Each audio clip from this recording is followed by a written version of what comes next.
Assalamualaikum warahmatullahi wabarakatuh. Oke, kali ini kedatangan paket barang kiriman modul WWM mesinless inverter Lakoni lagi, WWM Lakoni lagi dari beliau yang ada di Denpasar, Bali ya. Denpasar, Bali. Ini kotaknya rapi banget lor, kotak simetris banget. Oke, kita buka ya. Kita unboxing. Ini belum saya unboxing soalnya. Unboxing dulu lur, ini sebagai bukti ya bahwa ini benar-benar kiriman dari beliau. Saya nggak mengada-ngada. Saya cepet sih. Alamatnya nanti coba minta lagi aja lah. Bukanya kayak gini. Bingung aku. Saya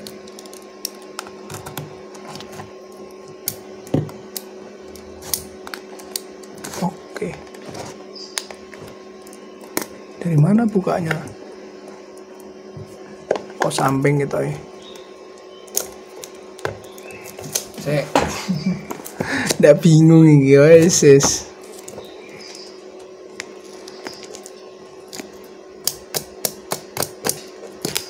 Ada api banget nih. Pada apaan nih? Aduh. Sik lur. Kepiye iki bukae? Wangel sak.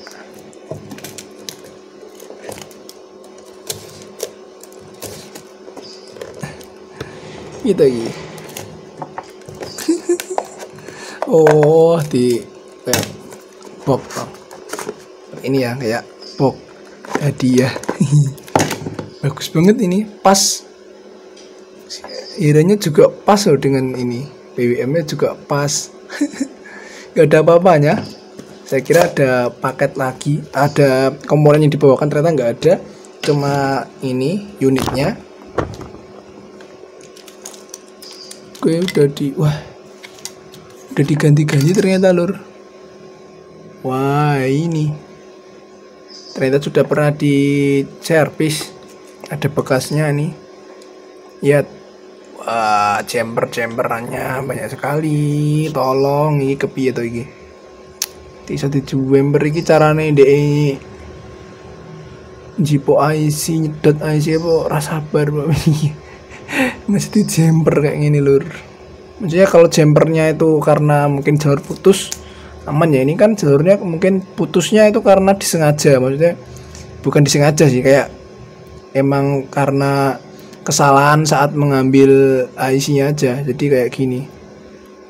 Kerusakannya tidak keluar api ya, sepertinya. Saya belum baca detailnya lagi. Tidak keluar api atau tidak keluar tegangan. Coba kita pasangkan tegangan supply primernya 308 atau 320 volt. Kita pasang untuk menghidupkan power supply-nya dan kita cek tegangannya apakah normal dulu. Kalau tegangan normal berarti kita lanjut untuk pengecekan di PWM-nya, begitu lur. Kita pasang dulu ini ground sini ya. Oke, positifnya di sebelah resistor 100 kilo sini. Oke, kita coba nyalakan. Apakah dia nyala?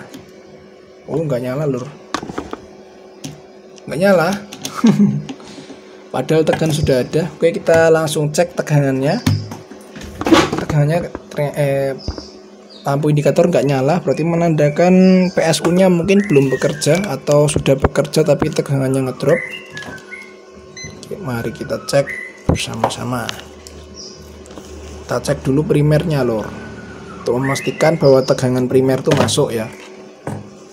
Cek dulu primer sini positif dan groundnya 308 volt atau 320 volt. Oke, ada 200 tapi 215 ya ngedrop, dan lihat bulamnya nyala redup, menandakan ada yang short ini ya. Nggak tahu short di mana. MOSFET-nya langsung anget. MOSFET langsung anget dan lampu indikator gak nyala sama sekali, tapi di situ lampu bulamnya nyala. Oke, coba kita pindah ke sekundernya dulu, apakah di sekunder ada tegangan atau tidak. Pindah ke sekunder, cek di sini outputnya dioda atau dioda ya, ada tapi cuma 3,6 volt lur. Ini pertanyaan, apakah IC UC3845 nya bermasalah atau ada konslet di bagian sekundernya lur. Coba kita pindah ke mode ohmmeter, kita cek antara ground dan positif 27 voltnya, apakah ada short di sini. Ternyata tidak ada short ya, itu terbaca 5,7 kilo ohm. Kita cek terhadap ground, coba ini yang anoda dia nyambung karena itu kan jalur trafo ya. Ini jalur positifnya tadi nggak ada. Coba kita pindah ke mode dioda, kita tes untuk diodanya. Oke, menunjukkan angka, raketa ya, butuh kamera luruh ini. Oke, dioda ultrafast output kok hilang. Oke ya, 428 aman ini. Berarti nggak ada yang short di sekunder ternyata. Berarti memang murni kerusakan di primernya lur. Coba langsung kita bongkar. Oh ya, bentar kita cek lagi lur. Untuk tegangan di VCC UC345 kaki nomor 7 nya itu kan normalnya kalau standby itu 8 volt, kalau posisi on udah ada MOSFET switching 12 volt atau mungkin mentok 15 ya. Kita akan cek dulu berapa volt di sini. Saya penasaran apakah tegangannya itu naik ya, terlalu tinggi. Kita cek. Sorry awas, untung ora kleru mau. Oke, kita cek. Di sini 16 volt malah ya. 16 volt terlalu tinggi. Dan MOSFET switchingnya nggak bisa on nih. Anget tapi. Saya curiga pada IC-nya atau mungkin jalurnya ini jumper seperti ini ya. Wah, wis piye to iki. Jalurnya kan nggak dari situ aja gitu loh. Maksudnya kan dia double layer ya lur. Kemungkinan ini gagal servis atau gimana ya, kayaknya gagal servis atau mungkin sudah pernah diservis terus mati lagi. Coba cek ya untuk kaki gate-nya MOSFET di sini ada tegangan berapa, karena tadi itu VCC-nya naik ya, kayak dia belum on. Wah, di MOSFET ada 2 volt lur, terlalu tinggi. Lampu indikator juga nggak nyala. Tapi di sini 7812-nya panas banget. Kayak konslet ya. Nah, ini coba kita lepas dulu 7812 ya. Ini posisinya panas banget. Padahal tadi di sekunder udah dicek ya, tidak ada short antara ground dan positifnya. Tapi saya kok aneh dengan 7812-nya. Ini panas banget. Padahal nggak ada yang short tadi, dicek pakai tester. Coba ya, apakah bisa nyala dia? Karena juga bisa disebabkan karena ada yang short di 7812, tapi sama aja ya, nggak bisa nyala ya, nggak ada perubahan. Dan di sini tegangan tetap berapa volt? 3 volt ya, malah nggak ada. Malah nggak ada sama sekali lur. Oke, berarti kita langsung oprek aja bagian primernya. Kita coba ganti IC UC345 dan kita cek MOSFET switchingnya. Oke, delete tak copot sih ya. UC345 kita di sini sudah pernah dicoba dipasangkan soket IC ya. Berarti ini udah pernah diservis dan rusak lagi gitu ya. Nggak tahu kenapa, tegangannya terlalu over. Apa mungkin seperti video sebelumnya yang trafonya ikutan rusak. menyebabkan tegangannya over. Kita cek tanpa IC, coba ya. Cek tanpa IC, kita cek di kaki nomor 7. Kaki nomor 7 itu kaki VCC nya. Pindah ke libet ini aja. Kita cek kaki nomor 7. Wah, langsung murep nih. Lampunya langsung murep. Short dia ini ya, ada short mungkin. Kemungkinan di MOSFET-nya juga short ini. Langsung nyala lampunya. Oke. Kita lepas dulu MOSFET-nya. Aduh. Piye lagi. Langsung murep lampu nih. Tidak ada yang short ya lur, kalau lampu langsung nyala. Oke, kita kembali pengecekan. Lampu udah nggak nyala, kita cek di kaki nomor 7. Lihat 56, 8, mentok di 70-an biasanya ya. Ini tanpa IC ya. Ini 70 kan. 74, 75 biasanya. Oke, tegangan ada tapi kemungkinan IC-nya juga bermasalah lur, menyebabkan dia mati. Langsung aja kita oprek dulu, nanti saya informasikan lagi ya. Mantap. Terima kasih Mas siapa ini? Pak siapa ya? Pak Joko Santoso dari Denpasar, Bali. Lur, ini udah tak oprek bagian PWM switchingnya, udah tak ganti IC UC3845. Saya ganti pakai UC3843. Ini yang ori ya temen-temen. Udah saya ganti juga konektornya karena konektor sebelumnya itu patah temen. Ini IC sebelumnya. Terus jalur-jalurnya udah saya perbaiki, ini udah lumayan rapi lagi lah, nggak kayak sebelumnya semrawut ya. Duh, ngeblur ke kameraku. Nah seperti ini. Kita langsung cek tegangan gate-nya. Ini belum saya pasang MOSFET-nya, MOSFET switching belum saya pasang. Kita akan ngecek dulu tegangan gate di kaki MOSFET-nya. Nyalakan probe hitam di groundnya SGND ya, atau ground 308 volt, 320 volt. Nyalakan dan kita cek tegangan gate-nya. Tegangan gate ketika standby 0,5 0,6 naik turun, itu karena MOSFET belum terpasang ya. Kita cek di kaki nomor 15, kaki nomor 7 ya lur. Kaki nomor 7 UC3843. Ini harus ada tegangan 8 volt ketika standby karena belum dipasang MOSFET ya. Oke, 8 volt. Karena belum dipasang MOSFET jadi naik tegangannya 8 volt, tapi nanti ketika sudah dipasang MOSFET tegangannya naik ke 10 sampai 15 volt ya. Oke, saya cabut dulu, kita pasang MOSFET-nya dan kita cek lagi apakah power supply-nya sudah menyala. Semoga saja sudah ya. Jadi problem awalnya ternyata PWM las ini mati total ya. Mati total, PWM switchingnya atau switching osilatornya problem. Dan sebelumnya kan saya sempat lepas ya IC-nya. Itu lampu bola langsung nyala. Karena tegangan gate-nya ngelos atau terlalu tinggi ya. Tegangan gate-nya nggak ada yang ngatur. Jadi MOSFET-nya gerak sendiri. Atau MOSFET-nya itu jalan sendiri, nggak ada yang kontrol dari PWM-nya. Kita pasang dulu untuk MOSFET-nya ini lur. Semoga sudah normal dan nanti kita langsung beralih oprek ke bagian PWM-nya. Ini ada suara kipas ya, sorry lur. Pas pendingin berasa sebulan tertenan. Oke, coba kita nyalakan apakah sudah on. Bismillah ya. Masih nyala LED lampu bulamnya. Belum stabil kayaknya lur. Apakah MOSFET-nya rusak?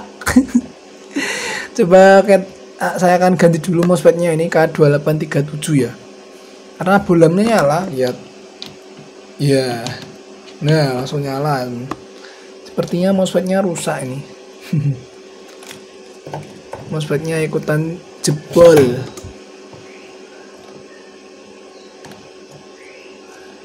Oke, cabut dulu. Kita cek lagi tegangan gate-nya. Takutnya apa?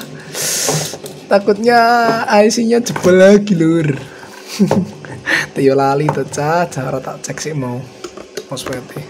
Kita cek lagi ya apakah PWM-nya mati. Nyalakan. Oh enggak lur, aman ya. PWM-nya masih kerja ini, masih ada tegangan. Oke. Coba sebentar. Kita ganti dulu untuk MOSFET-nya ya. MOSFET-nya jebol itu. Karena tadi bolamnya nyala terang. Dan ternyata setelah dicek-cek ya, nggak cuma MOSFET-nya ternyata. Jadi tadi yang menyebabkan lampu nyala itu ternyata juga karena ini ya, IC regulator 7812 yang short. Jadi IC ini short karena outputnya juga short ya. Jadi kaki nomor 3 ini kan output ya, nomor 1 input. Jadi short, ketiganya itu short menjadikan tegangan 24 volt atau 27 volt itu short.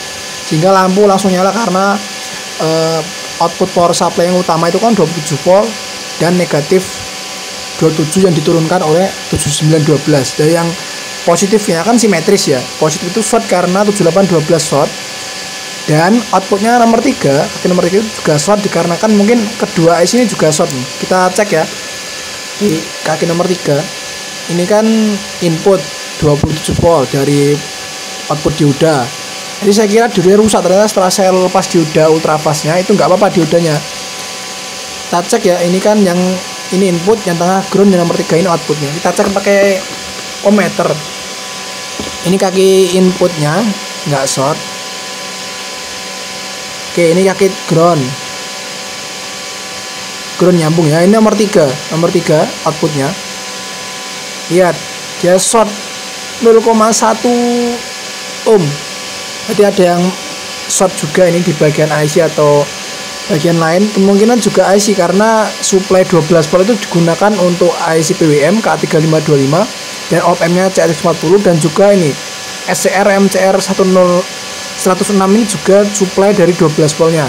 Sehingga ketika IC ini atau yang berhubungan dengan tegangan supply 12 volt itu short, maka tegangan di nomor 3 dari IC outputnya IC ini hilang, menyebabkan dia short dan lama kelamaan ini tadi IC-nya jebol atau short semua, menyebabkan tegangan input 27 voltnya juga ikut short ya atau ikut hilang.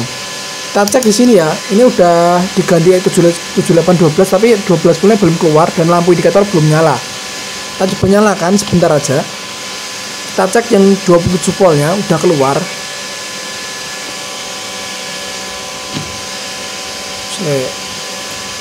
Ini ya 27 voltnya. Loh, kok orang tuh? Nah, itu ya 27 volt keluar tapi 12 voltnya belum. Oke ya, langsung aja kita telusuri. Saya akan lepas dulu IC PWM-nya dan nanti kita cek lagi apakah 12 volt sudah keluar atau belum ya. Di sini ternyata nggak cuma IC yang short ya. Ini IC sudah saya lepas, K3525 dan CRX40 serta MOSFET drivernya IRF Z24N dan IRF 974N saya lepas semua. Nyalakan, langsung nyala ya, udah nyala. Tadi kan LED-nya nggak nyala, sekarang udah nyala. Lihat indikator hijau dan OC karena ini sensor panasnya nggak dipasang, nanti kita jumper. Berarti bener ya, yang rusak itu IC-nya short ke tegangan 12 volt. Ini tegangan 12 volt itu short menyebabkan tadi 7812-nya jebol karena outputnya 12 voltnya short ya atau konslet. Dan ternyata IRF-nya juga ikutan short lur. Ini nanti kita cek satu persatu mana yang short atau ada beberapa short, apakah short semua atau enggak. Tapi yang jelas IRF ini ada yang bermasalah. Nanti kita cek satu persatu pakai ISR meter dan kita akan ganti IC PWM-nya plus konektor ya biar nanti lebih awet. Sip. Oke dulur, sudah saya pasang ya IC PWM-nya dan IC op-amp CRX40. Sorry kalau mungkin bicaranya omongan saya kurang enak ya atau kayak belepotan karena kondisi badan saya agak kurang fit lur ini. Ini saya bukan saya paksakan sih, kayak ya emang saya harus menyelesaikan ini kayak tanggung jawab saya. Gak apa, bismillah, sembuh. Oke, kita coba nyalakan. Ini lampu udah nggak nyala karena termistor udah di jumper. Kita coba cek tegangannya lur. testerku malah jiblok ini. Apa kabel tester ya. Kita cek tegangannya lur. Ini ya 27 volt. Sorry. 27,6 aman. 12 voltnya setelah ganti 7812. 12 volt aman ya. Negatif 12 volt untuk kontrol arus di sini. Ini penting banget. Negatif 12. Oke, ada. Terus tegangan di KA3525 pin nomor 15-nya 12 volt ada. Kaki nomor 8 ini pin SS atau pin soft start, ini penting untuk on off PWM.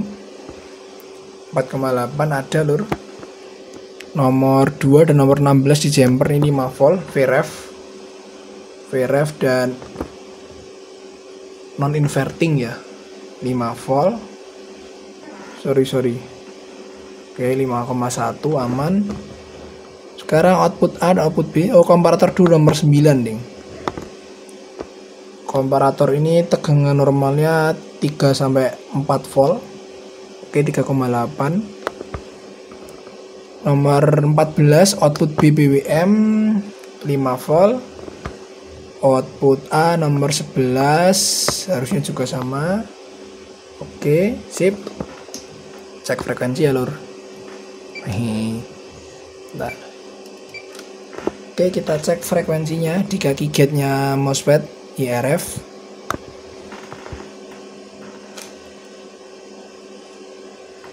Sorry. Frekuensi 103,6. Oke, sudah sip. Nanti tinggal ngetes pakai osiloskop ya. Sekali aja ya, biar kita lebih jos. Saya cek pakai osiloskopnya. Kita cek dead time ya lur. Dead time dan rise time-nya untuk output dari PWM menuju kaki gate MOSFET atau outputnya transistor driver. Jadi outputnya transistor driver udah matang PWM-nya, tinggal masuk ke kaki gate-nya MOSFET. Ini kan transistor driver ya, 4 transistor, yang tengah itu Y1, 2Y1 dan yang pinggir-pinggir itu Y2. Y2 itu PNP, kalau Y1 itu NPN lur. Kita langsung cek aja ya di osiloskopnya. Itu udah saya tandai, ada kursornya di situ ya lur. Oke. Yang warna kuning channel 1 saya geser ke bawah. Ini saya geser dikit. Nah, seperti ini.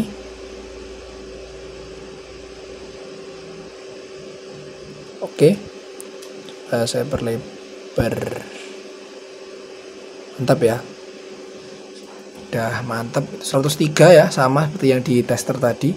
103 kHz, 103,5.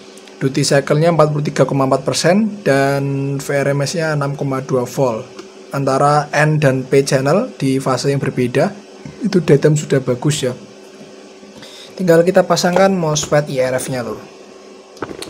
Mantap. Bisa enak ancane iki testernya. Oke, siap. Ini udah saya nyalakan dari tadi dan ini IRF sudah terpasang, MOSFET drivernya sudah terpasang. Ini udah panas banget karena udah nyala 1 jam lebih.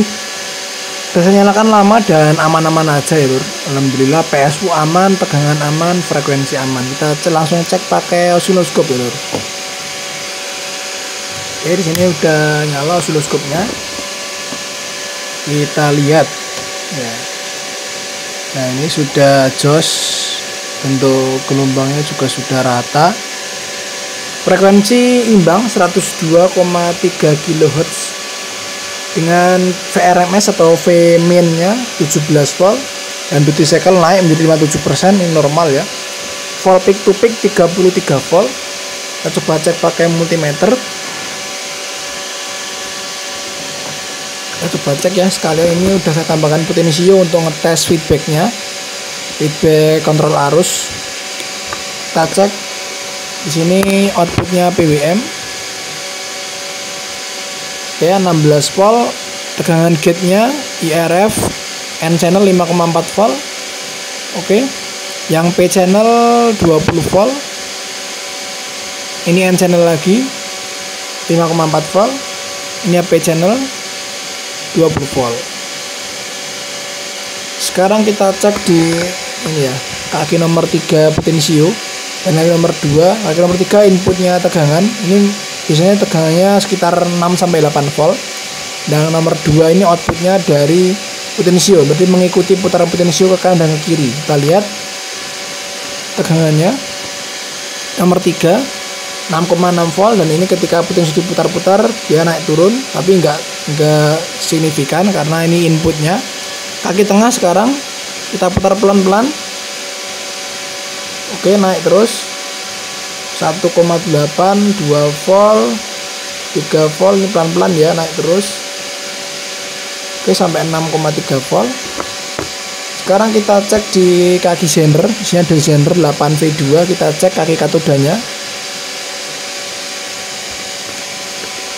6,9 volt. Kita cek di kaki kolektornya ini ya, transistor Y1. Nanti sekalian kita ganti ya sendernya 8V2 biar lebih awet. 6 volt juga. Oke, sekarang kita cek di kaki nomor 2 IC op-amp ZX40, ini mengikuti tegangan outputnya potensio ya. Kaki nomor 2 kita cek dan kita sambil putar potensionya. Oke, naik terus 0,1, 0,3, 0,4, 0,5 sampai 0,69, 0,7. Ya sudah sip, nanti sekalian ganti ini ya sendernya 8V2, nanti kita ganti aja nanti. Tapi ini udah sip, udah mendingan, udah normal maksudnya. Dan PWM juga masih stabil, padahal udah nyala berjam-jam tanpa kipas ya.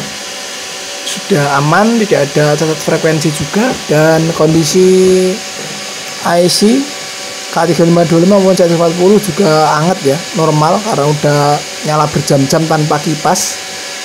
Ini kipas pendingin ya, ini kipas pendingin ini kenceng banget. Oke, sudah asik ya, mungkin cukup sekian untuk video kali ini, semoga bermanfaat. Siap kirim ke beliau yang ada di mana ini, ada di Denpasar, Bali ya. Oke, semoga bermanfaat.